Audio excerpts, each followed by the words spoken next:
ইস্টবেঙ্গলের সাফল্যে নিঃশব্দে অবদান রাখছেন এক বাঙালি কোচ। এভাবেও ফিরে আসা যায়। ইস্টবেঙ্গল সেমিফাইনালে ওঠার পর সোশ্যাল মিডিয়ায় এই লাইনটা চোখে পড়ছে বারবার। কে বলবে যুবদল আরিফ ডিএল হলেও ইস্টবেঙ্গল খেলেছে ইস্টবেঙ্গলের মতোই। ফুটবলারদের অবশ্যই কৃতিত্ব প্রাপ্য।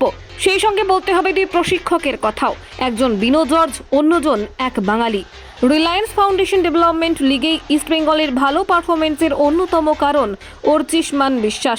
কলকাতা ময়দান যাকে চেনেন বাপ্পা নামে, প্রচারের আলোকের বাইরে থেকে নিজের কাজ করে যাচ্ছেন নিঃশব্দে। ফলাফল পাওয়া যাচ্ছে মাঠে। ইস্টবেঙ্গলের তরুণ ব্রিগেড জাতীয় টুর্নামেন্টের ফাইনালে, ট্রফি আর মাত্র এক ম্যাচ দূরে।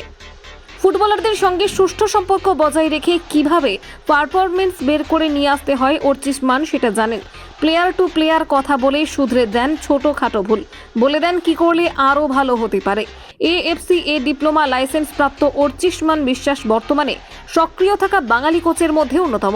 রাজ্য স্তরের প্রতিযোগিতায় বহু বাঙালি কোচ রয়েছে, কিন্তু জাতীয় স্তরে রয়েছেন হাতে গোনা কয়েকজন। একসময় বাঙালি কোচের কথা খুব শোনা যেত।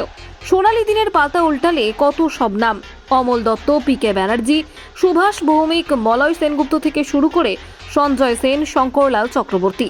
অর্চিষ্মানের সামনে এখন লম্বা কেরিয়ার। প্রচার বিমুখ এই প্রশিক্ষক অচিরেই হয়তো নিজের নামের সঙ্গে বড় কোনো ট্রফি যুক্ত করবেন। গতকালের ম্যাচে মুথুট এফের বিরুদ্ধে পিছিয়ে পড়েও জয় অর্জন করেছে ইস্টবেঙ্গল। 0-2 গোলে পিছিয়ে পড়েছিল লাল হলুদ ব্রিগেড।